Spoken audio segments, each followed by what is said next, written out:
네, 오늘은 이제 창세기 35장 들어갑니다. 35장은 이제 베델로 올라가는 야곱의 가족들을 볼 수 있고요. 또 다른 모습은 이제 리브가의 유모가 드보라라는 사람이 상수나무에 장사 지내는 게 나오고, 그 다음 이제 바단 아람에 도착해서 엘로힘이 다시 한번 야곱에게 언약을 확인해주는 그런 장면이 나오죠. 예. 그리고 이제 라헬이 죽음이 나오고 베냐민이 나오면서 태어나면서, 그리고 누벤이 비라를 동침하는 사건이 기록되고 있고, 그리고 이제 12아들을 기록해주고 있고, 그 다음 이삭이 죽는 이야기가 기록되고 있습니다. 그래서 내용이 짧지만 들어있는 내용이 산발적으로 많이 들어있다는 걸 좀 우리가 기억해야 될 것 같고요. 그러다 보니까 이제 내용상에서 우리가 놓칠 수 있는 것들이 많아요. 제가 이 본문을 보면서 이 본문이 이게 하고자 하는 이야기가 많은 거에, 근데 그걸 딱 모아보니까 하나의 이야기가 되더라고요. 마찬가지죠. 34장에서도 뭐 우리가 봤듯이 계속 그 이야기들이 모아지고 있는 것들을 우리는 볼 수 있습니다. 그런 면에서 본다면은 오늘 이 35장 이야기는 이제 디나 사건이 마무리되고, 그리고 이제 베델로 올라가는 그런 모습이 등장하게 되는 거죠. 그래서 35장에는 엘로힘이 2번 나타납니다. 야곱에게. 이걸 좀 우리가 기억하면 좋겠다는 거죠. 자, 그러면 이제 1절을 한번 봅시다. 하나님이 야곱에게 이르시되 일어나 베델로 올라가서 거기 거주하며 너가 내 형 에서의 낯을 피하여 도망하던 때에 내게 나타났던 하나님께 거기서 제단을 쌓으라, 이렇게 명을 내립니다. 그래서 베델로 돌아가는 이제 그런 명을 받게 되죠. 그리고 나서 이제 2절에서 야곱이 이에 자기 집안 사람과 자기와 함께한 모든 자에게 이르되 너희 중에 있는 이방 신상을 버리고 자신을 정결하게 하고 너희들의 의복을 바꾸어 입으라. 자, 이제 우리가 이 부분을 좀 생각을 해야 됩니다. 이 부분은 멀리 가면 요한계시록에서는 신부가 또 들러리에 참여하는 사람들이 옷을 바꿔 입는 이야기입니다. 그러니까 구약이 신약으로 바뀌는 이야기예요. 옛 언약이 새 언약으로 바뀌는 이야기를 들으셔야 되지, 옛날처럼 그냥 야곱이 바단 아람에서 가지고 나오는 모든 그 우상들을 다 그냥 상수의 나무 아래 묻어버리네, 이 정도로 생각하면 안 된다는 거예요. 이제는 이 내용이 구약의 표피적인 문자, 오늘날로 말하면은 66권의 문자를 이렇게 이야기하는 거예요. 그리고 그 문자를 어떻게 해요? 묻어버리는 거예요. 상수나무 아래에다가. 그러면 이제 우리가 도대체 이 상수리나무가 뭐야? 한번 생각해 봐야 한다는 거죠. 여러분, 상수리나무 그러면은 제가 예전에도 이야기한 적이 있는데, 상수리나무는 그냥 우상을 섬기는 제단이 있는 곳이에요. 그늘이 있는 곳이기 때문에. 그러니까 사람들이 거주하는 중심지가 되죠. 그러면 그 중심지에는 항상 뭐가 세워져요? 제단이 세워지게 되고, 그 제단이 세워진다는 이야기는 결국은 사람들이 우상 숭배하게끔 되어져 있다는 거죠. 그러면은 이 모습이 성경 66권의 그 표피적인 모습으로도 읽어져야 된다는 거예요. 왜냐하면은 여기 2절에 보면 야곱이 이어 이에 자기 집안 사람과 자기와 함께한 모든 자에게 이르되 너희 중에 있는 이방 신상을 버리고 자신을 정결하고 너희들의 의복을 바꾸어 입으라. 베델로 올라가는 게 꼭 요한계시록에 나오는 신랑과 신부가 이제 결혼식에 참여하는 그래서 비유도 있죠. 결혼식 청혼하는 비유가 있고 거기에 맨 마지막 장면이 뭐가 있습니까? 들러리들이 왔는데 옷을 안 입고 있네? 몇 사람이? 그 이야기와도 여기서 연결을 할 수 있어야 되죠. 그래서 오늘 우리가 여기서 이제 이방 신상들을 버리고 자신을 정결하게 하라고 하는 게 어떤 건지를 우리가 더듬어 봐야 된다는 겁니다. 그러면 자, 디나 사건이 표피적으로 읽어지고 표피적으로 이해가 된다면은 그거는 그냥 우상이죠. 그게 진의로 읽어진다면은 우상이 아니죠. 이것처럼 성경책을 읽을 때에 자기에게 우상이 되게 읽으면 안 된다는 거예요. 성경은 옛 언약으로 읽어지면은 우상이 됩니다. 새 언약, 카이로스의 시간으로 읽어야만 우상이 아니라고 성경은 이야기하죠. 그러면 뭐 기록된 자체가 잘못된 것인가 우리는 한번 따져봐야죠. 그럼 야곱의 집안이 자, 라반의 집에서 얻어오는 것들이 잘못된 겁니까? 자, 애굽에서 나올 때에도 이 모습이죠. 그죠? 애굽에서 나올 때에도 이 모습이고 바벨론에서 돌아올 때에도 이 모습이에요. 그러니까 성경은 이동을 할 때에 꼭 이 일이 일어나요. 동에서 서로 가려면 이 일이 일어나야 돼요. 그러면 동에서 서로 가려면 꼭 이 일이 안 일어나면 안 되거든요. 그러면 개인적으로도 동에서 서로 가는 이야기 속에 이 일이 일어나야 돼. 그래서 그냥 쉽게 자기가 우상 숭배하고 있는 게 뭔지 점검을 합니다. 교회 다니는 사람들도 베델로 올라가기 위해서는. 근데 그런 차원이 아니라는 거예요. 그런 차원이. 나와 관계된 이야기가 될 수 있지만 먼저는 계시의 첫 번째 모습, 율법의 모습이 묻히는 모습으로 봐야 되지. 엘로힘이 묻혀지는 모습으로 읽어져야 되지. 그게 아니고 우리가 그냥 평소에 읽던 방식대로 내가 우상을 제거해야 베델을 갈 수 있구나. 그래야만 천국 들어가네. 이런 게 아니라는 거예요. 근데 대개의 사람들이 다 그렇게 이해하고 본문을 접하고 있다는 거죠. 그러니까 그런 부분에서 우리가 좀 생각을 해야 한다는 거죠.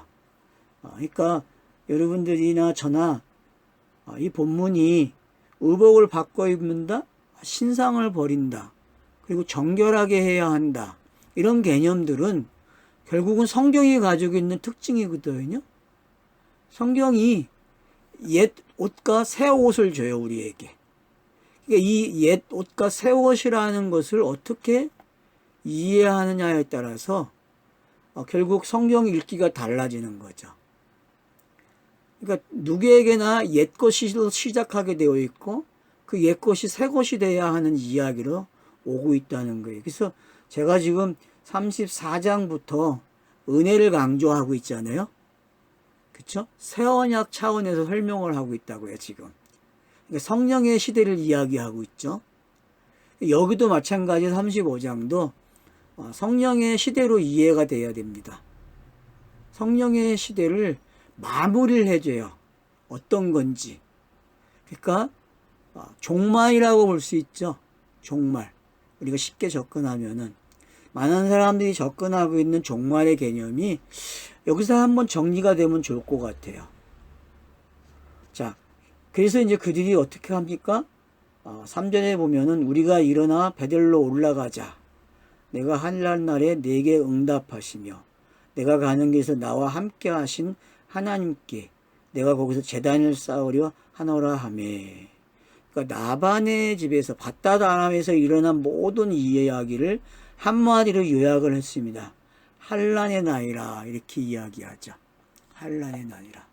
근데 그 환난의 날은 혼자 경험하는 게 아니라 임마누엘이 있었다 그렇게 이야기합니다. 나와 함께 하신 그분이 있었다. 베델에서 언약을 줄 때에 내가 너와 함께해서 너와 같이 가고 너를 내가 돌아오게 해주겠다라고 하는 그 말씀을 기억해야 되죠. 28장에 있는 말씀을. 그래서 그 하나님을 이야기합니다. 그래서 그 환난 날에 만났던 그 하나님. 그러면 성경책을 읽는 게 저와 여러분 환난의 날입니다. 생활 속에서 힘들어하는 거, 그거 환난, 성경은 이해를 안 합니다. 인정을 안 합니다. 그러니까 흔히들 자기 생활 속에서 일어나고 있는 그 힘든 모습들, 뭐가 안 되고 꼬이고 하는 병들고 하고 하는 모든 것들을 사람들은 쉽게 그냥 환난 날이라 표현하는데, 물론 그것도 환난 날이 될 수 있어요. 근데 좀 더 저와 여러분이 이제 성숙해진다면은 그거는 그냥 이 땅에 있는 그냥 자연적인 순리예요. 그건 자연적인 순리예요. 그 순리를 통해서 내가 성경책을 읽어 나가는 것으로 그게 돌아와야 돼요. 성경책을 한 장 한 장 넘겨가는 게 환난이에요, 이 땅에서. 여러분, 성경책을 읽어 나가는 게 환난으로 이해가 되셔야 성경책 읽기가 어떤 건지 이해가 되는 거예요. 성경책은 생명의 말씀도 되지만 선악과도 돼요. 그렇기 때문에 이 선악과를 어떻게 읽어내느냐, 그 읽어내는 시간을 가리켜서 그 차서를 성경은 뭐라 그래요? 환난이라 그렇게 이야기합니다. 야곱도 밧닷 아람에서의 일어나는 일은 전부 무슨 이야기예요? 성경책의 이야기라는 거죠. 성경책의 이야기고 그것이 성경에 기록되어졌고, 그러면 그거를 읽는 저와 여러분은 어떻게 해야 됩니까? 그대로 그 방식대로 읽어야 된다는 거죠. 나도 이 문자를 읽을 때 어떤 일이 일어나야 돼요? 밧닷 아람의 일이 일어나야 되고 약복강의 일이 일어나야 된다는 거죠. 그래서 하늘에서 신랑이 와서 신부에게 지참금을 주는 내용이 어떤 건지, 그래서 결혼을 하는 내용이 어떤 거고, 거기서 아이를 낳는 게 어떤 건지, 이런 것들이 성경 읽기에서 되어야 돼요. 그게 환난이에요. 그러니까 실제로 저와 여러분이 성경을 읽으면서 아이를 낳아야 돼요. 성경을 읽으면서. 어디 아이를 낳고 계십니까, 지금? 이제 다 낳고 정리가 돼서 그 아이 낳은 게 이런 거였구나. 그러면 이제 내가 어디로 갈 수 있는 거예요? 하늘로 갈 수 있네? 베델로 갈 수 있네? 시작한 것으로. 왜? 아버지 집에서 시작했으니까 아버지 집으로 가야죠. 우리는 이제 그렇게 읽어져야 된다는 거죠. 그러면 이제 예수의 공생에도 이와 같다는 거죠. 예수의 공생에도 마리아로부터 성령으로 잉태돼서 마리아로부터 시작을 해서 태어나고, 그 태어나서 자라는 과정, 그래서 12살 때의 모습이 한번 기록이 되잖아요. 그죠? 아이 때의 모습, 12살 때의 모습, 그리고 세례받을 때의 모습, 그리고 시험 받는 모습, 그리고 제자들을 부르셔서 이제 활동하시는 모습, 이런 모든 내용들의 3년에 걸쳐서 일어나는 일들은 바로 밧닷 아람에서 일어난 일들이고, 디나 사건 속에 다 들어와 있는 거죠. 모든 이야기가. 이렇게 정리가 되셔야 된다는 거죠. 그러면 오늘 이야기도 그 디나의 사건과 약복강의 사건, 밧닷 아람에서 일어난 사건 12알의 이야기가 지금 표피적인 것들이 다 묻히는 거예요. 우상으로 보여지는 모든 것들을 다 얼로 넣어요? 상수리 안에 나무에 묻어버려야 돼요. 묻는 게 뭔지 이해가. 상수리 나무, 여러분 이제 이사야서 6장에 가면 상수나무가 배임을 받죠. 그리고 그루터기만 남죠. 그죠? 그죠? 그와 같은 모습이에요.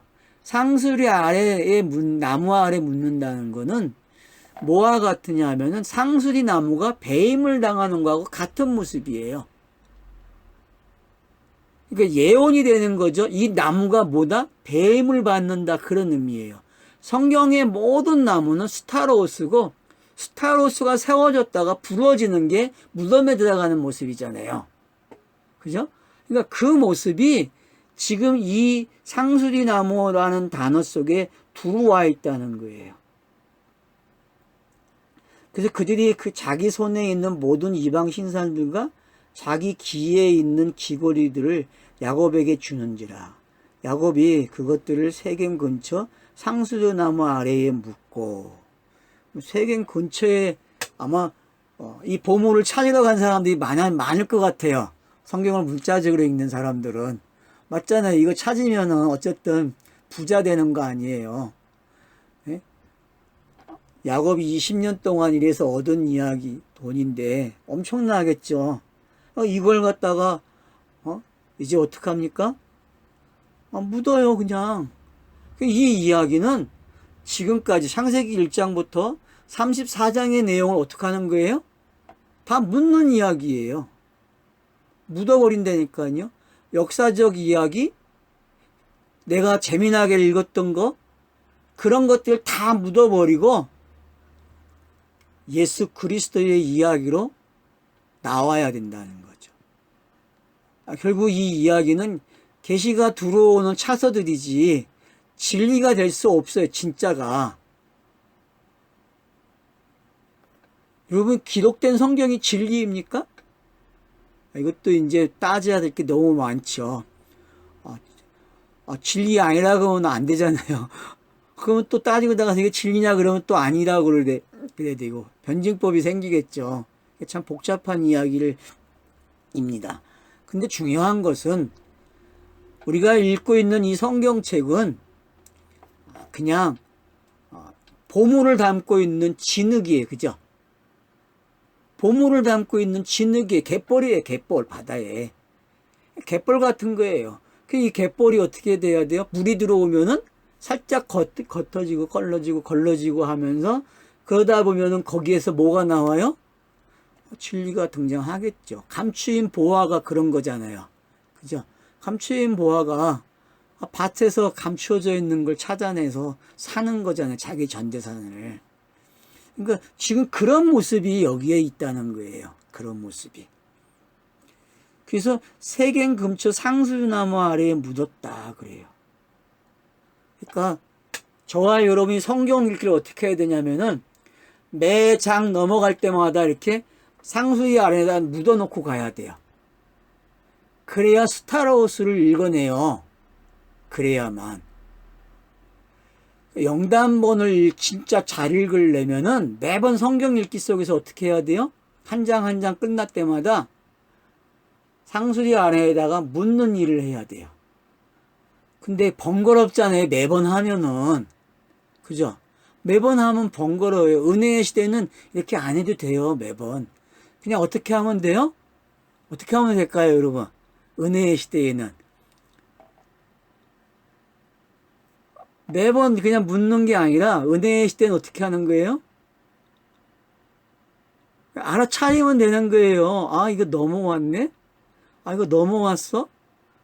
그냥 아멘만 해도 되는 거죠. 이게 이렇게 됐네? 이게 이거야? 이게 바로 성경 읽기라는 거죠. 이게. 그러니까 제가 왜 이걸 길게 이렇게 얘기하냐면은 이게 지금 여러분이 여기서 돼야 뒤에 가면 상수리 나무가 또 나와요. 바로 뒤에서 니부가의 유모가 죽을 때 드보라가 죽는데 거기도 상수리 나무가 나와. 그러면 이 상수리 나무가 거기 가서 또 설명이 된다니까? 바로 뒤에서. 그러니까 지금 여러분들이 여기서 이해가 좀 돼야 돼요. 상수리 아래 나무에 묻힌다? 그 그림이 설정이 되셔야 돼요.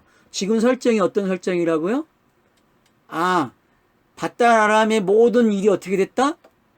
표표적인 게 묻히고 진리로 나와 있네. 그게 은혜의 시대잖아요. 그 은혜의 시대가 어떤 건지, 그래서 이 상수리 나무의 아래 묻혀 있는 신상들, 그리고 옷을 갈아입는 게 어떤 건지를 니부갓네살 드보라가 설명을 한다니까요. 뒤에 가서. 그리고 그 뒤로 또 넘어가면은 또 설명이 돼요, 이게. 그러니까 은혜는 그런 거예요, 여러분. 은혜는 요렇게도 설명이 되고 또 들어가니까 또 달라. 그리고 또 달라.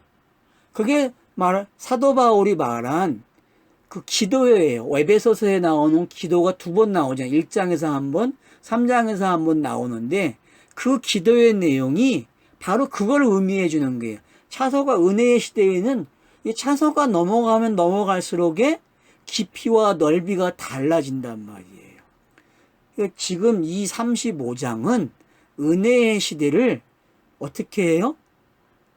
종말을 가지고 설명하는 거예요. 종말을 가지고. 어떤 종말? 과거를 묻어버리는 거예요. 크로노스를 묻어버린다니까요. 묻어버려요. 구약을 묻어버리고 옛 언약을 묻어버리고 선악과를 묻어버리고 그걸 그냥 하나의 이야기로 가져오는 시간이에요. 자, 이 정도 얘기했으면 이제는 됐죠? 오케이? 오케이? 예. 자, 그러면 이제 5절 보세요. 그들이 떠났으나 하나님이 그 사면 고울들로 크게 두려워하게 하셨으므로 야곱의 아들들을 추격하는 자가 없더라. 맞죠? 여러분, 강을 건너오면은 추격이 끝나는 거예요. 한란의 시대가 어떻게 돼요? 종결이 되는 거예요, 성경은요. 그래서 추격하는 자가 없어요. 구약이 더 이상 추적을 못해요. 단지 신약이 어떻게 해요? 야, 이게 이거지 하고 응하였더라, 이르셨더라 한 단어가 나오는 거예요. 그래서 제가 찾아봤어요. 마태복음에서 권구사전 가지고 눌러보니까 16번 나오더라고. 응했다는 말씀이 이루어졌니라는 단어가 16번 나오고 요한복음이 15번 나와요, 여러분. 둘이 제일 많이 나와요. 둘이. 그러니까 이제 알겠죠? 그런 게 어떤 건지. 그러니까 구약이 기록해 놓은 거를 응하게 하는 게 어떤 건지. 그러니까 지금 기록 방식이 요렇게 왔다고 설명하면서 그래 더 이상 추격하는 자가 있으면 안 되지. 왜? 응하였기 때문에. 그 말씀이 이렇게 응하여졌다니까요. 주변에 가나안 족속들이 추적해 와야 돼요. 문자적으로 보면요. 근데 그걸 하나님이 차단시켜요. 왜? 누구를 차단하듯이. 앞에 누구 차단했죠? 나반을 차단했잖아요. 나반을. 선악간에 말하지 못하게 차단한 것처럼 여기서도 차단을 한다니까요. 더 이상 차단을 해버리면은 못 넘어와요. 같은 성격의 사람만 있는 거예요. 같은 성격이 안 된 사람은 못 넘어와요. 여러분, 나사로와 아브라함이 함께 있었잖아요. 여러분 기억하시죠? 누가복음의 비유. 응? 나사로가 죽어서 아브라함 품에 있는데 그 부자도 죽잖아요. 근데 구덩이가 있어갖고 서로 어떻게 해요? 서로 가지를 못해요. 서로 물 한 방울을 못 달라는데 줄 수가 없어. 그 장면이 여러분 지금 여기서도 한번 생각되면 좋아요. 그게 어떤 지옥하고 천국을 나눠놨다 표표적으로 그렇게 이해하는데 그런 내용이 아니라 구약과 신약이 나누어진 이야기고 옛 언약과 새 언약의 이야기를 그렇게 한 거예요, 여러분. 그렇게 읽어져야 그게 이해가 되지. 불교가 이야기하는 천주교가 이야기하는 식으로 무슨 연옥이 따로 있고 아브라함의 품이 따로 있듯이 설명하면 안 돼요. 낙원이 따로 있는 것처럼. 맞잖아요. 낙원이 여러분 따로 있으면 됩니까? 영이 장소가 필요해? 공간이 필요합니까? 내가 물어볼게요. 영이 장소가 필요하고 공간이 필요합니까? 안 필요해요, 여러분. 착각하지 마세요. 많은 사람들이 영을 몰라요. 영이 꼭 필요한 것처럼 얘기해. 장소가 필요하고 공간이 필요한 것처럼. 근데 여러분, 거기서 말하는 낙원은 그냥 임마누엘 시대를 이야기하는 거예요. 임마누엘 시대. 성령이 임한 걸 그렇게 표현하는 거예요. 낙원이라고. 그렇게 설명을 안 하면 설명이 안 돼요. 그러면 다 땅의 것 가지고 해야 돼. 땅의 것 가지고. 결국은 불교식으로 설명해야 되고요. 그러면은 중간지대가 있어가지고 거기 있는 사람들이 천주교식으로 살아있는 후손들이 기도하면 어디로 옮겨져요? 천국으로 옮겨준대. 그게 말이나 되는 이야기예요? 그러니까 이거는 성경과 맞지 않아요, 여러분. 그러니까 이 중간지대 없어요, 여러분. 중간지대는. 성경 읽기가 중간지대예요. 한란의 시대가, 알았어요? 성경을 읽는 게 그게 중간지대예요. 거기서 끝나는 거예요, 거기서.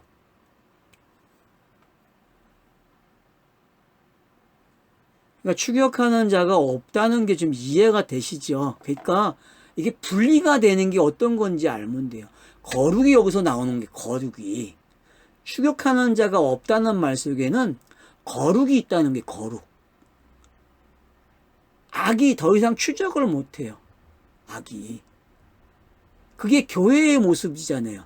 교회는 추격하는 자가 없어요, 여러분. 교회는. 이런 개념이 정리돼야 노마서에서 이야기하는 의롭다는 게 확인이 되는 게, 의롭다는 게 뭔지. 이신칭의가 그런 차원에서 이해가 돼야 되지. 이건 뭐 이신칭의도 맨날 회개해, 사람들이. 맞죠? 그렇게 열심히 이신칭의를 가르쳐왔잖아요, 장로교가. 근데 어떻게 됩니까? 맨날 회개를 해, 맨날. 맨날 잘 때만 되면 그냥 집에 와가지고 회개를 해. 이거 잘못했다, 이거 잘못했다. 그게 무슨 이신칭의예요. 이신칭의가 그렇게 힘이 없어요? 하나님의 말씀이 가르쳐준 이신칭의가? 아니죠. 그러니까 추격하는 자가 없다는 게 어떤 건지 이해를 폭넓게 하시란 말이에요. 그래야만 저와 여러분이 은혜의 시대에 사는 게 뭔지 안 되니까요. 그래서 살롬이 있는 거예요. 살롬이. 이게 추격하는 자가 없어야만 살롬이에요. 그래서 동해에서 서로 가야 된다니까. 그래서 멀어요. 우리의 죄를 그렇게 하나님이 멀리 이전시켜 놨다니까, 죄와. 근데 자꾸 추적을 당해, 자기들이. 스스로 추적을 당해가지고 스스로 회개를 해. 교회는 가기만 하면 맨날 회개하자는 말을 하고. 참 재밌는 세상이죠, 그죠? 회개를 한다는 거는 결국 의롭지 못하다는 얘기 아닙니까, 자기가.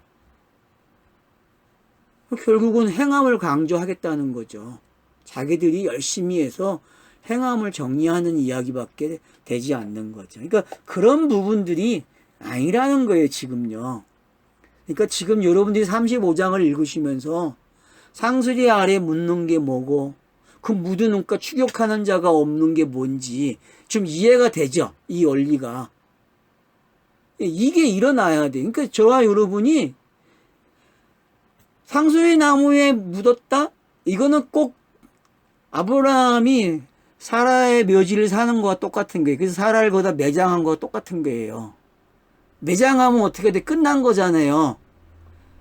이게 지금 매장지나 같은 거예요, 여러분. 이 상수리 안에 나무 아래 있는 게, 세겜에 있는 이 상수리 나무가 어떤 역할을 하고 있는지를 좀 이해하시란 말이에요. 이렇게 읽어줘야 여러분들이 노마서를 잘 읽으세요. 노마서 여러분 이런 개념이 없이 읽지 못해요.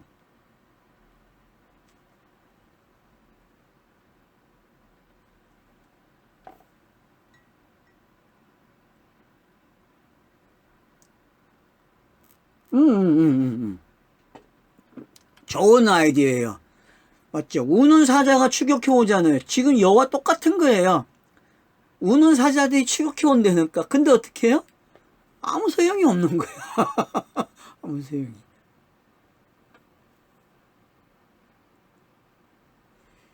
자, 그 다음에 보세요.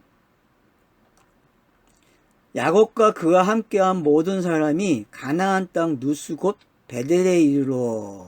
자, 이제 베델에 이뤘대요. 거긴 누스라고도 이야기합니다. 자, 그가 거기서 제단을 쌓고 그곳을 엘베델이라 해요. 자, 여러분 이제 이름이 어떻게 바뀌는가를 보셔야. 엘베델 그래요. 한번 여러분 그 야곱이 33장에 일어난 일들을 한번 보세요. 32장에 보면은 야곱이 그 땅의 이름을 뭐라고 부르죠?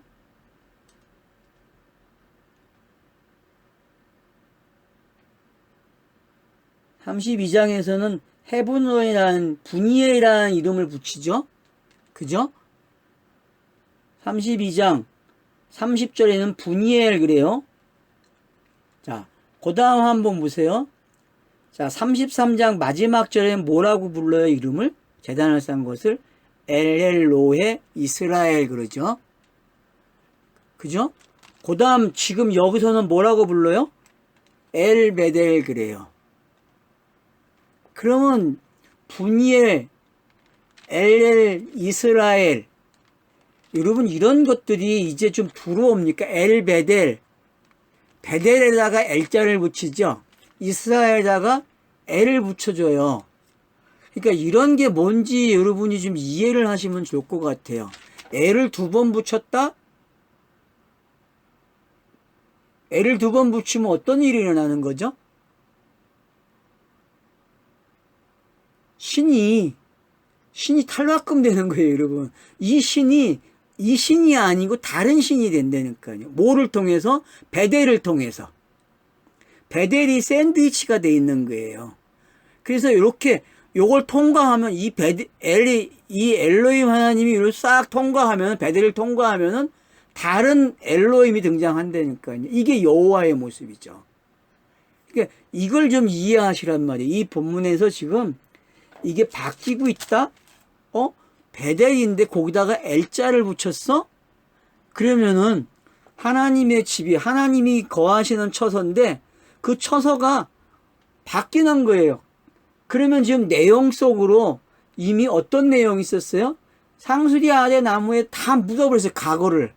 그러면 지금 엘이 통과하는 장면이죠.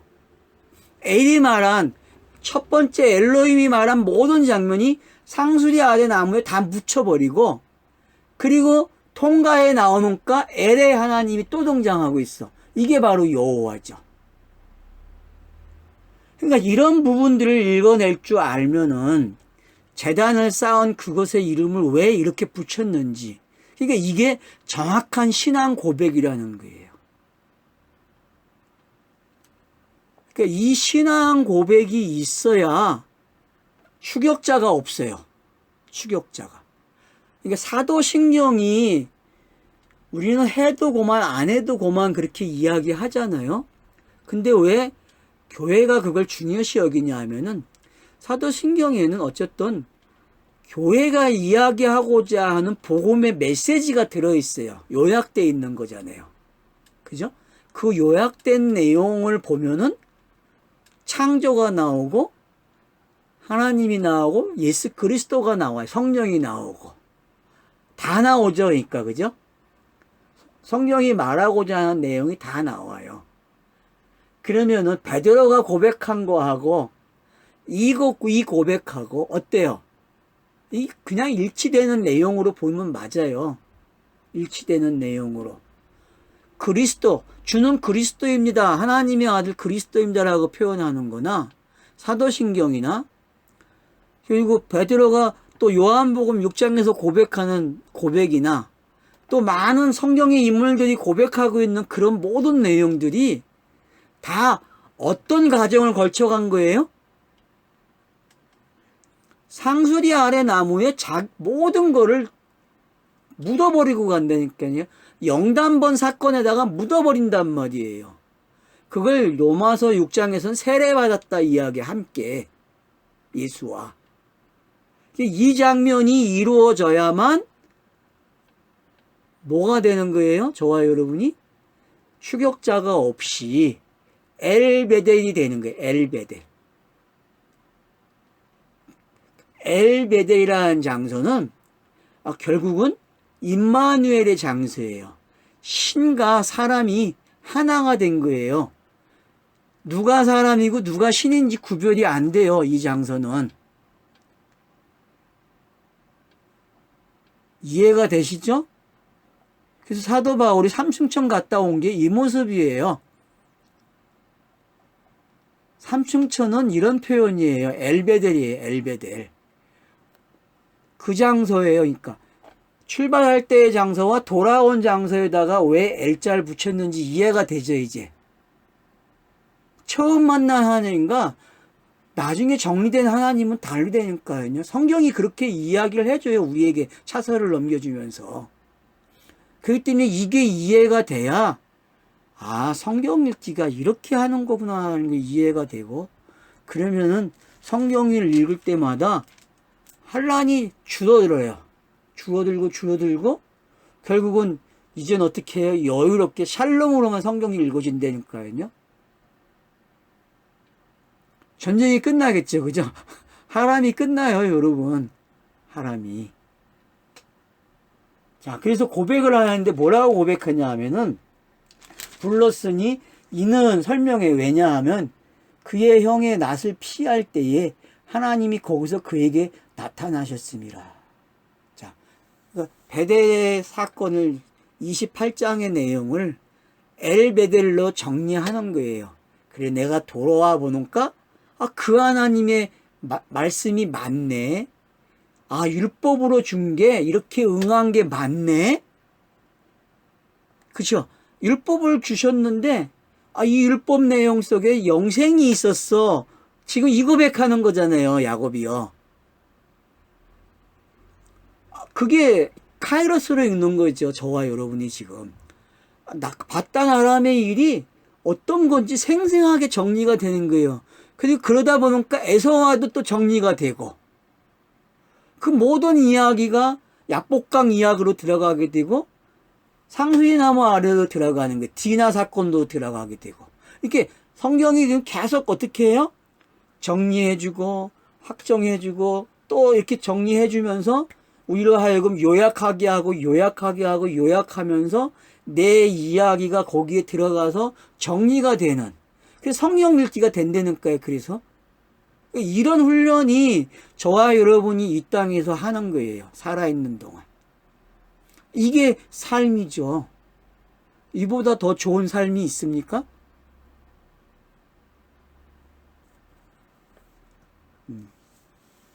저와 여러분은 그런 면에서 보면 복 있는 사람들이에요. 심히 가서 일을 해야 되는데 일 안 하고 지금 이거 들으니까 이 더운 날 장마가 오려고 하니까 날씨도 덥고 그런데, 네. 자, 그러고 나서 이제 8절에서 마무리를 한 번 더 해줘요. 뭐라고 하냐면 니브가의 유모 두보라가 죽음에. 여러분, 니브가에게 유모가 있었다는 말 들어봤어요? 앞에서? 없었죠? 이상해요. 니브가에게 유모가 있었다? 이거 희한한 이야기예요. 지금요. 없었던 이야기거든요. 그 유모가 하는 일이 뭡니까? 그럼 쌍둥이니까 젖먹였어요? 유모가? 쌍둥이를 젖먹였겠죠. 그죠? 그러면은 몽학 선생이네, 드보라가? 여러분, 그러면 상수리 나무에 묻히는 우상이 뭔지 알겠죠? 그러면 드보라로 이게 싹 들어오죠. 그리고 드보라가 상수리 나무 아래 묻히는 거예요. 이렇게 반복을 해놨어요. 지금 이거 보여야 돼. 지금 여러분이 나만 보면 안 되고 이게 지금 여러분이 사실로 확인이 돼야 돼. 요렇게 장치를 해놨네 정말. 그래서 제가 앞에서 뭐라 그랬어요? 그 우상이라는 게 문자 성경이다 그렇게 이야기했잖아요. 새겨진 문자. 그게 이해가 되죠. 여기 오니까. 요 8절 오니까 진짜 니브가의 유모가 죽음의 그를 베델 아래 있는 상수리 나무의 밑에 장사하고 그 나무 이름을 뭐라 그래요? 알론바꽃 그래요, 여러분. 알론바꽃이라는 뜻이 뭐예요? 힘, 우두머리, 꼬다, 강하다 그런 뜻이거든요. 그러면 율법 이야기잖아요. 뭐 더 깊게 생각할 것도 없어요. 그냥 율법이에요, 율법. 알론바꽃이라는 단어가 한 번 사용돼요, 여러분, 성경에서. 한 번.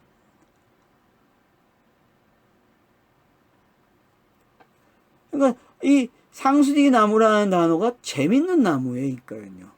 그래서 상수리 나무가 배임을 당하는 게 이사야서 6장에 나오는 거예요. 배임을 받아야 된다니까요. 그러니까 그게 스타로스로 보여지죠? 여러분, 상수리 나무가 스타로스로 보여져야 돼요. 상수리 나무가, 그러니까 성경에 나오는 모든 나무는 다 뭐다? 그냥 스타로스예요, 스타로스. 그냥 자동으로 줄이 거져야 돼, 그거는 그냥. 나무 나온다? 그럼 무조건 그냥 줄긋기가 그렇게 돼야 돼요.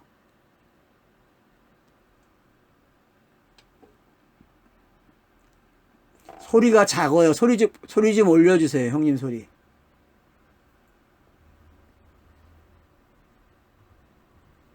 예. 소리가 안 들려. 소리 좀 키워줘. 소리가 너무 작아요.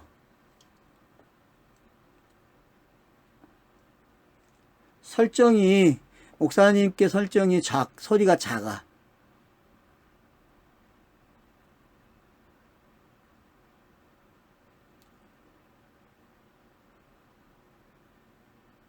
예.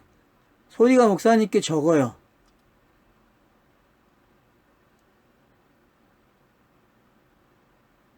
나만 안 들리네. 오늘은 이상하네.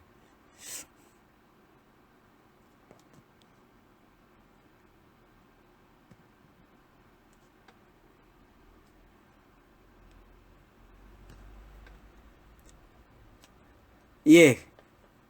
그렇게도 연결되죠? 예. 히브리서의 젖 먹는 이야기하고 연결이 되죠. 그죠? 예.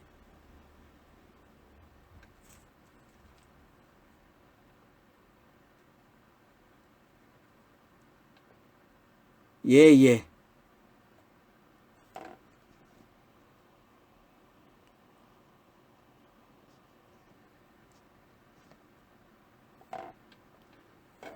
자, 그래서 이제 8절에서 앞에 있는 상수리 나무를 설명을 했다. 제가 이제 그렇게 설명을 했습니다.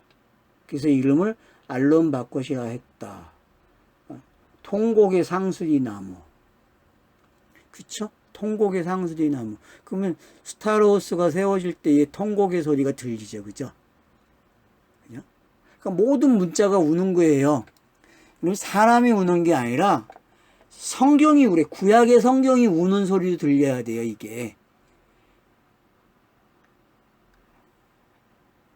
애굽의 큰 통곡이라고 표현해도 앞으로는 어떻게 읽으라? 문자가 우는 거야. 기록된 문자가 기록된 계시가 우는 거예요. 왜? 우리는 또 운다 그러면 나쁘게 들릴지 모르지만 성취되는 장면이에요. 알론바꽃이라는 단어는 자기들이 말한 게 어떻게 돼요? 성취되는 거야. 새 언약이 오는 거야. 그리스도가 오는 거예요.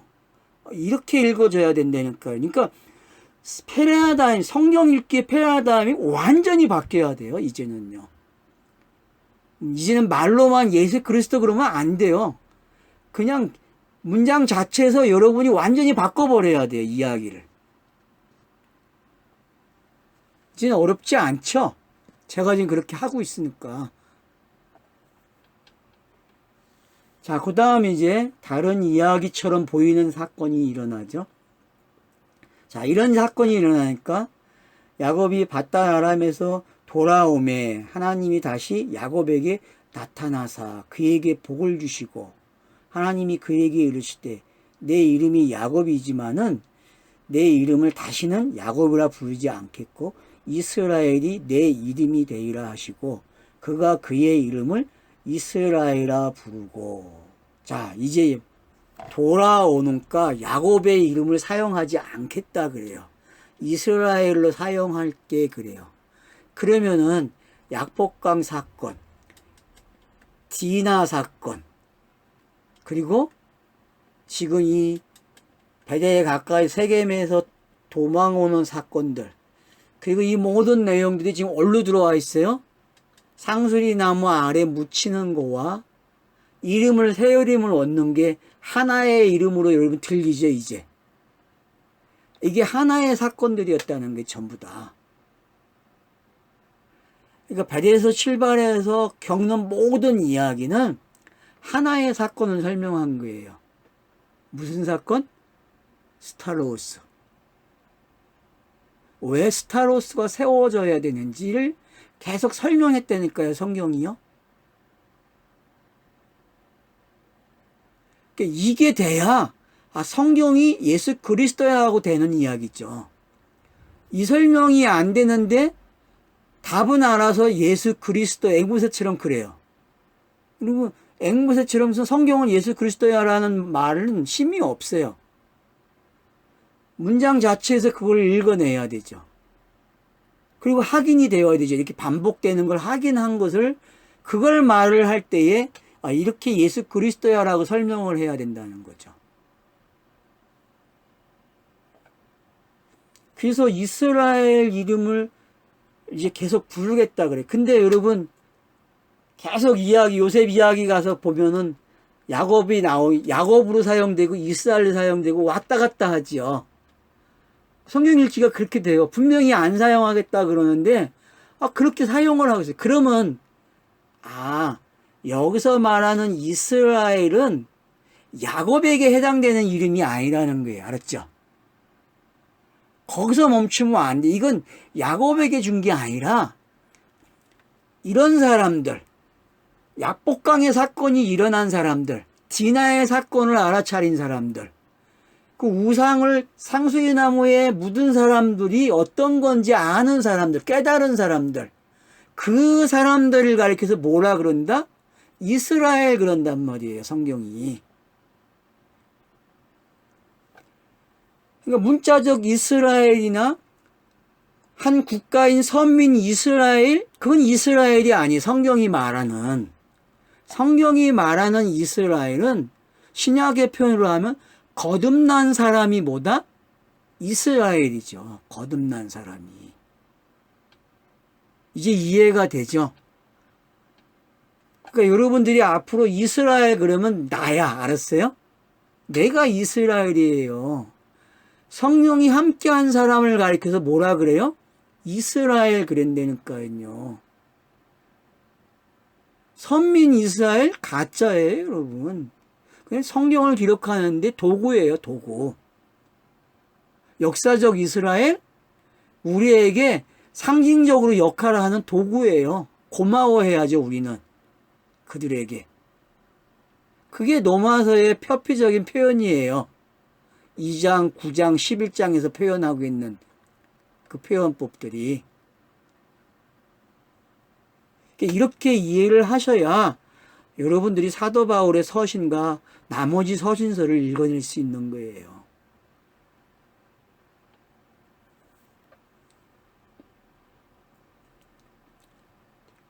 자, 그러면서 이제 11절에 설명을 합니다. 왜 이렇게 가능한지를 설명하죠. 하나님이 그에게 계신 나는 뭐다? 전능한 하나님이라. 자, 이 앞에서 전능한 하나님이라는 단어 쓴 적 있습니까? 그쵸, 아브라함에게 말을 했죠, 여러분. 나는 전능한 하나님이라고 표현을 했죠.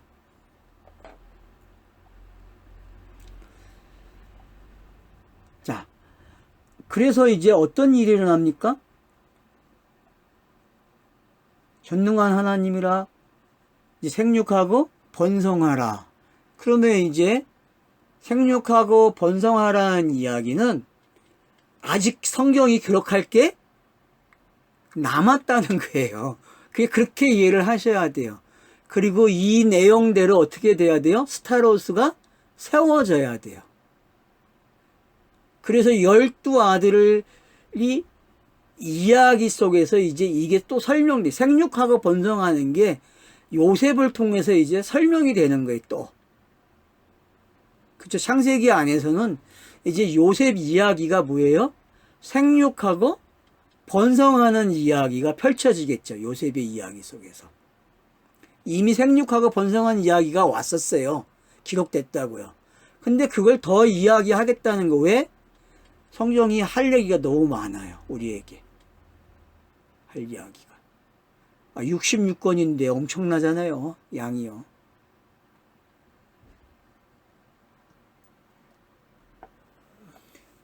한 백성과 백성의 총회가 내게서 나오고 왕들이 내 호리에서 나오리라. 자, 그러면 이제 우리가 흔히 이야기하는 역사서가 여기에 들어와 있죠. 그죠? 그죠? 열왕기 상하, 사무엘 상하가 지금 여기에 들어와 있는 거 아니에요. 왕들 이야기니까. 그죠? 그러니까, 이미 성경이, 이 기록을 이렇게 하겠다고 말씀하고 계시네. 생육하고 번성하는 게 뭔지 알겠죠? 여기서 태어나는 이야기예요. 본인이 지금 설명을 했어요. 뭐라고요? 네 허리에서 왕이 태어날 거야. 그렇게 이야기한단 말이에요.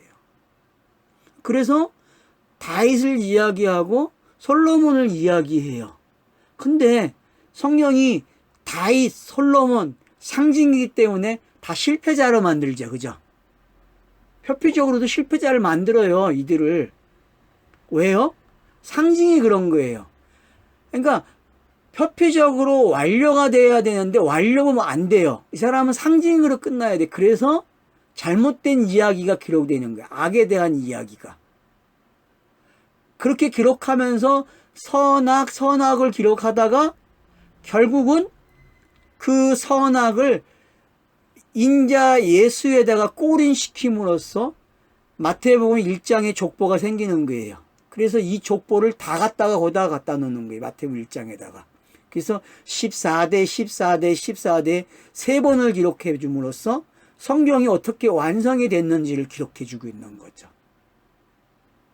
그래서 아브라함의 후손 다윗의 자손이 예수 그리스도라 그러죠. 1장 1절이 마태복음. 그게 정답이에요. 그게 지금 이 말씀 여기서 나온 이야기를 딱 갖다 놓은 거예요. 그냥. 맞죠? 정확한 성경 구절이잖아요. 마태복음 1장 1절이 딱 요거 갖다 놓은 거예요. 그리고 그 1장 1절을 설명한 거죠. 뒤에 나오는 내용들이 14대 세 번을 기록하고 그리고 마리아를 통해서 요셉이라는 남편과 약혼한 정혼자와 그리고 마리아가 등장하고 그리고 성령으로 잉태되는 이야기가 나오고 그 이름을 예수라고 하는 그 장면을 통해서 성경이 완료가 돼요. 이 이야기가. 그러니까 마태복음 1장은 지금 이 성경 구절을 완성하는 장면으로 읽어져야 돼요.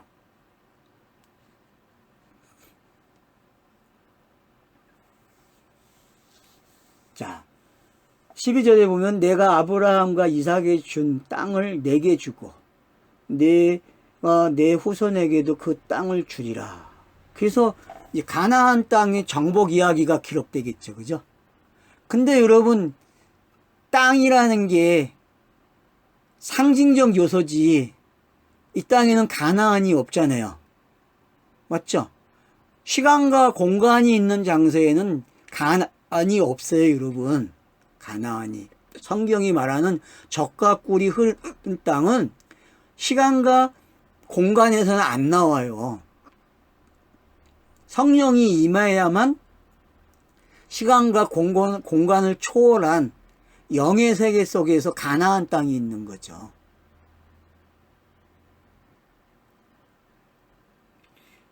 그러면 이제 땅도 정리가 됐죠. 그래서 아브라함, 이삭, 야곱에게 준 언약의 메시지가 같다는 거예요.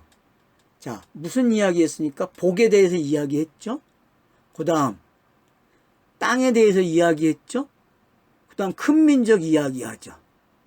이 세 가지는 아브라함, 이삭, 야곱에게 준 메시지. 그래서 성경이 뭐라 그래요? 언약 그러면은 요 세 사람을 가져가는 거예요. 인물로 가져가면은. 그래서 난 산자의 하나님이야 할 때마다 누가 나와요? 요 세 사람이 나오는 거예요. 왜? 요들에게 사는 언약을 줬다니까요. 요들에게만. 그러면 요 세 사람의 이야기는 창세기 1장부터 11장의 내용이 요 세 사람 이야기로 들어온 거란 말이에요. 반복해서. 그쵸? 요 반복된 세 사람의 이야기는 누가 완료해요? 요셉이 완료하는 거예요. 요셉이. 그러니까 요 관계를 이해하시게 되면은 창세기 안에서 지금 몇 번 요약됐다 크게? 몇 번? 1장에서 11장 한 번. 그리고 인물로 3명으로 한 번. 그리고 요셉으로 이 두 이야기를 어떻게 해요? 완료하는 거예요. 창세기가 성격이 이래요. 큰 흐름 속에서 여러분들이 가지고 있어야 흐름이, 자, 1장부터 11장까지, 셈의 족보까지 5번째 톨레토트, 거기까지가 뭐예요? 큰 흐름 속에 첫 번째 큰 흐름이에요. 그리고 6번째 톨레토트가 시작되는 아브라함 이야기, 데라의 아들 아브라함 이야기가 시작되면서 아브라함, 이삭, 야곱이 나와요. 요 세 개의 이야기가 바로 앞에 있는 5개의 톨레토트를 갖다가 누운 이야기죠. 인물로. 그래서 인물 속에다가 집어넣고 반복해 준 거죠. 그리고 해석해 줬어요. 그리고 이 사건을 요셉이 두 사건을 선과 악이 되는, 예? 뭐 어떤 게 선인지 악인지 모르겠지만은 어쨌든 옛것과 새것이 뭐가 돼요? 해석되는 장면이에요. 요셉은. 보입니까? 이렇게? 그러니까 구약을 여러분들이 창세기를 자유자재로 가지고 놀아야 돼. 그냥 이렇게도 봤다 이렇게도 봤다. 그래야 지금 성경이 말하고자 하는, 그래서 아브라함, 이삭, 야곱 그러면은 여러분들이 이제 내용을 가지고 있어야 돼. 어떤 내용인지. 그래야 출애굽기서부터 성경이 읽어지는 거예요. 이 내용을 모르면 성경 못 읽어요, 여러분. 그러니까 이건 정말 몰입이 돼야 돼. 이 세 사람에 대해서는. 이 세 사람에 대해서는 아주 그냥 곱씹어도 보통 씹어서 먹어서는 안 돼요. 그냥 누가 쿡 찌르면 나와야 돼. 아브라함 그러면 설명을 쫙 해야 돼요. 이삭 그러면 쫙 나와야 되고, 야곱 그러면 누가 찌르면 나와야 돼. 나올 수 있게 해놔야 돼요, 여러분들이요, 공부를. 그래야 다음서부터 성경이 잘 읽어져요. 그래야만. 근데 이 기초를 안 쌓으니까 돼요, 안 돼요? 성경 읽기 실패하는 거예요. 창세기 1장 암만 해도 성경 읽기 안 돼요. 왜냐? 거기에는 아브라함과 이삭과 야곱 같은 이야기가 없어요. 거기는 너무나 함축된 이야기이기 때문에. 근데 아브라함, 이삭, 야곱은 성경의 모든 이야기를 다룰 수 있어요. 다 설명할 수 있는 장치예요. 가장 좋은 예를 들 수 있는 사람이 요 세 사람이에요. 성경에서. 어떤 구절이고 뭐든지 다 설명이 되는 데가 아브라함, 이삭, 야곱이에요. 왜? 요걸 가지고 성경이 기록하기 때문에. 그러니까 창세기 1장에다가 목숨 걸지 마세요, 여러분. 아브라함, 이삭, 야곱을 정확하게 알면은 창세기 1장은 그냥 읽어져요. 근데 이걸 모르니까 거기도 안 되고 이것도 안 되는 거예요. 그러니까 1장이 좀 어려웠던 분들은 이 아브라함, 이삭, 야곱을 아주 그냥 깨워버리자 그랬죠? 깨매다 끼치지 고추 먹듯이 먹어버려. 그냥 쫙 그냥 한 번에 그냥 깨가지고. 이거 하셔야 돼. 이거 안 하면은 안 돼요.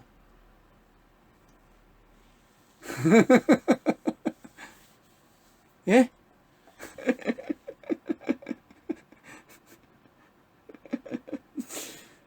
자, 그래서 그러니까 지금 이야기가 뭔지 알겠죠? 왜 언약을 이렇게 반복하는지, 아브라함, 이삭, 야곱의 하나님이라고 본인이 왜 이야기하는지 요한복음에서나 이 공간복음서에서 그게 이해가 돼야 한단 말이에요. 그러니까 후손들이 언약 그러면은 아브라함, 이삭, 야곱 이야기의 언약이에요. 근데 그렇게 안 읽으니까 문제라는 거죠. 성경 읽을 때에 뒤에서. 그렇죠. 그래서 이제 오늘 여러분들이 이 이야기를 잘 읽으시면은 동일한 언약이구나. 그래서 이 세 사람이 필요하구나. 그래서 이 세 사람은 증인이에요, 증인. 누구에 대한 증인이에요? 언약의 증인이고 언약이 성취된 증인이에요. 자기의 삶이 그렇게 우리에게 설명해 준단 말이에요. 야곱의 스토리는 더하죠. 그죠? 분명하잖아요. 야곱의 스토리는 이삭, 아브라함보다 더 정밀하게 우리에게 설명해 줬다니까요. 더 정밀하게. 바단 아람에서의 일들은 너무나 기가 막힌 이야기고, 약복강 사건은 너무 분명하고, 디나 사건 너무 분명한 사건이죠. 에서와의 화해, 나방과의 화해가 어떻게 이루어졌는지. 결국은 하나님이 우리에게 화해하러 오는 모습이잖아요. 그죠? 신이 우리와 화해하러 오는 모습이에요. 그 모습이요. 그런 것들이 저와 여러분에게 이렇게 다가오는 것이 어떤 건지, 그 무게가 작아져서 살럼이 돼야 된단 말이에요. 그 무게가. 그래서 여러분, 샬롬이 어떤 건지 이해가 되셔야 돼요. 그러면 이제 이 땅을 주겠다는 것도 이해가 되죠. 그리고 어떡합니까? 13절에 보니까 하나님이 그와 말씀하시던 곳에서 그를 떠나 올라가셨다 그래요. 자, 올라갔다는 이야기는 뭐예요? 예수가 승천한 거예요. 공간복음서에서 승천한 모습이에요. 그냥요. 그럼 완료된 거죠. 땅에서 사역이. 이렇게 이해가 되셔야 돼요. 지금 공간복음서를 여러분이 몇 번 읽었어요. 지금 야곱 이야기 속에서. 몇 번 읽은 것 같아요? 공간복음서를. 엄청나게 읽었죠 지금. 이렇게 읽고 공간복음서를 읽어보세요. 그러면은 들어오는 내용이 많아요. 들어오는 내용. 이걸 모르고 공간복음서를 읽으니까 그냥 사건 따로따로 놀죠. 그냥 다. 말을 해도 따로, 산상수훈도 이상하게 설교를 해석해가는 거예요. 사람들이. 왜? 이걸 모르니까. 산상수훈도 충분히 이거 가지고 설명이 되는데 이거 가지고 설명을 못해요. 사람들이. 아주 새로운 방법을 접근하는 사람이 한 명도 없어. 다 똑같이 가. 다 김건희 것을 쫓아가고 있어요. 그죠? 어쨌든 뭐 김건희 제일 먼저 했으니까 김건희 쫓아가는 거죠. 뭐. 아니 그렇게 되면 됩니까? 세상에. 다르게도 봐야죠. 다르게. 성경이 다르게 볼 수 있도록 열어놨는데. 그러면은 히브리어 헬라어만 잘하는 사람만 그 산상수훈을 할 수 있는 건가요? 아니잖아요. 그래서 제가 언젠간 산상수훈도 하려고 그래요. 다른 방법으로. 해야 되겠더라고요. 다르게도 봐야죠. 헬라어, 히브리어도 못해도 할 수 있어요, 여러분.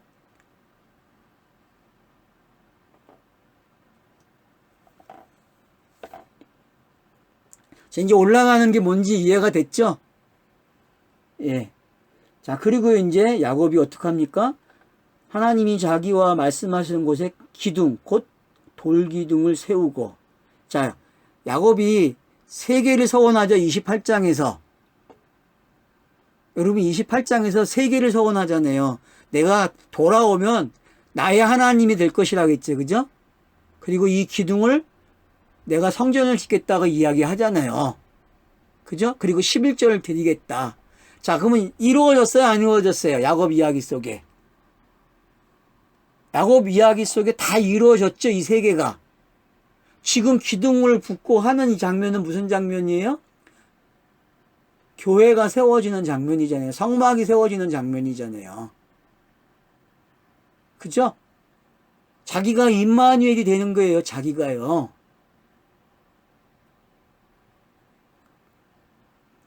그래서 전제물을 붓고 그 위에 기름을 붓고, 저 기름을 부었다. 참 재밌죠. 그죠? 예? 그러면은 자기의 모든 인생의 이야기 스토리가 뭐가 되는 거예요? 기름 부음 받는 거예요. 자기의 스토리가. 그러면 기름 부음 받은 자가 야곱이에요. 그게 이스라엘로 표현된 거예요. 이스라엘. 그러니까 이스라엘 그러면 앞으로는 기름 부음 받은 자 그래도 돼요. 그러면 안디옥 교회를 가리켜서 그리스도인 한 거하고 똑같은 표현이에요. 이 표현이요. 하나님이 자기와 말씀하시던 곳의 이름을 베델이라 불렀더라. 그래서 엘베델, 베델 왔다 갔다 하면 사용이 되고 있어요. 그러니까 여러분들이 이 베델이 정리가 돼야 돼요. 표피적인 베델이 아니라 성령이 임한 사람을 뭐라 그런다? 베델 그러는구나. 그게 교회죠, 교회. 이제 정리가 되셨죠? 은혜의 시대에는 여러분 이렇게 정리가 돼야 돼요. 내가 뭐다? 베델이네? 내가. 그래야 예배가 되고 찬송이 되고 다 되는 게 교제가 되고요. 내가 베델이 돼야.